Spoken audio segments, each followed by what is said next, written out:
2025 මැයි 18 වෙනිදා වෙන රාහු මාරුවෙන් මීන ලග්න හිමියන්ට වෙන බලපෑම සම්බන්ධව තමයි අද වීඩියෝ එකෙන් කතා කරන්න යන්නේ. ලග්න භාවයේ ඉන්න රාහු ග්‍රහයා මේ වෙලාවේදී සංක්‍රමණය වෙන්නේ 12 වෙනි භාවයට.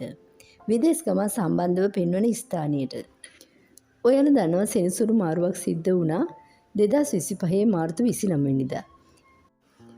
පහුගිය වසර දෙකමාරක කාලයක්ම 12 වෙනි භාවයේ සෙනසුරු ග්‍රහයාගේ සංක්‍රමණය හරහා ගොඩාක් අයට විදේශ ගමන් සම්බන්ධව යම් යම් බාධා තත්ත්වයන් මතුවුණා. මේ මොහොතේ සෙනසුරු ග්‍රහයා ලග්න භාවයේ තමයි රැඳිලා ඉන්නේ. ඉතින් මේ එකම රාහු ග්‍රහයත් ඉන්නවා. ඉතින් රාහු ග්‍රහයා මේ මාස 18 වෙනිදා 12 වෙනි භාවයට සංක්‍රමණය වෙනවා. රාහු කියන්නේ බුද්ධියෙන් වැඩ කරන ග්‍රහයෙක් නෙමෙයි.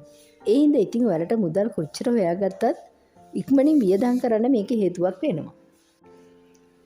කිසිම දෙයක හරි වැරද්ද හොයන්නේ නැතුව ඔයාලගේ මුදල් වියදම් කරන්න ඔයාලා මේ වෙලාවේදී පෙළඹෙනවා. නොවටිනා දේවල් ක්‍රියාකාරකම් සඳහා මිල මුදල් වැය වෙන්න පුළුවන්. ඔන්න ඉතින් හැමෝටම මුදල් කළමනාකරණයේදී ගොඩාක් බුද්ධිමත් වෙන්න ඕනේ කාලයක්. 12 වෙනි භාවය කියන්නේ 6 වෙනි භාවයට දෘෂ්ටි වැටීම නිසා යම් සතුරු කරදර, ඒ වගේම රෝග පීඩා ආදී ඇති වෙන්න පුළුවන්.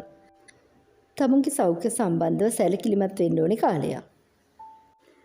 කේතු ග්‍රහයා 6 වෙනි භාවයේ තැන්පත් වෙලා ඉන්න හින්දා මේ වෙලාවේදී රහස් ලෙඩ රෝග තත්ත්වයන් තමයි ඇති වෙන්නේ.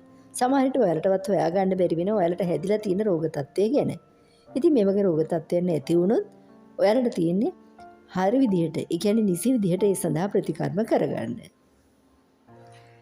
ඒ වගේම තමයි මේ වෙලාවේදී කියන්න විදේශ ගමන් සම්බන්ධව ඔයාලට සාර්ථක ප්‍රතිඵල අත් කරගන්න පුළුවන්.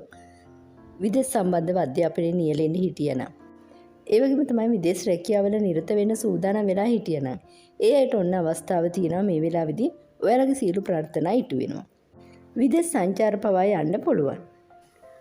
රාහු මාරුවෙන් පස්සේ ඔයාලගේ ආදරය කරන හැමෝගෙන්ම ඈත් වෙලා තනි වෙලා ජීවත් වෙන කාලයක් උදා වෙන්නේ. ඉතින් මේක ඔයාලගේම යහපත වෙනුවෙන් තමයි සිද්ධ වෙන්නේ. ඒ වගේම තමයි කියන්න ඕනේ රැකියා කරන ස්ථානයේ සාමාන්‍යයෙන් කලබලකාරී වාතාවරණයක් මේ කාලෙදී පේනෙන්න තියෙනවා. සේවා කරන ස්ථානවල යම්කිසි කාර්ය බහුලත්වයක් මේ කාලෙදී ඇති වෙන්න පුළුවන්. මීන ලග්න හිමියෙක් කියන්නේ සාමාන්‍යයෙන් ඕනම අභියෝගයක් ජය ගන්න පුජ්‍යලෙක්. ඒ වගේම තමයි ඕනම පරිසරයක ජීවත් වෙන්න පුළුවන් කෙනෙක්. ඕනම වාතාවරණයකට මේගොල්ලෝ සූදානම්. ඒ වගේම තමයි සමාජශීලී පුජ්‍යලී. ඕනම කෙනෙකුට ගරුසරු වෙතුව කතා කරන අය. පුද්ගලයෙක්ගේ උස් පහත්කම් මනින්න නැතුව මෙයාලා ගොඩාක් වෙලාවට එක හා සමානව තමයි ඕනම කෙනෙකුට සැලකන්නේ. ඉතින් මීන ලග්න හිමියන්ගේ තියෙන සුවිශේෂී ගතිගුණයක් තමයි මෙන්න මේ හේතුව.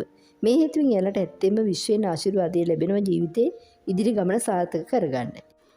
සමහර වෙලාවට දුර්වල ග්‍රහ පීඨීම් හින්දා මේ වෙලාවේදී පොඩි ගැටලුකාරී වාතාවරණ එළඹෙන්න පුළුවන්.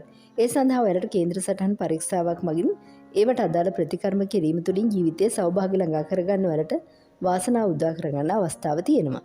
ඒ සඳහා WhatsApp message එකක් දාලා ඔයාලට පුළුවන් කේන්ද්‍ර සටහන පරීක්ෂා කිරීම තුළින් ඔයාලගේ ජීවිතයේ තියෙන අපරකාරී වාතාවරණය දැනගෙන ඒවට පිළියම් යොදා ගන්න.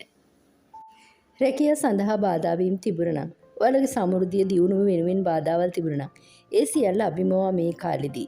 ඒ කියන්නේ මේ රාහු මාරුවත් එක්කම ඔයාලගේ ජීවිතයේ සෞභාග්‍ය ළඟා වෙනවා. සියලු බාධක තත්ත්වයන් නිමවටපත් වෙනවා.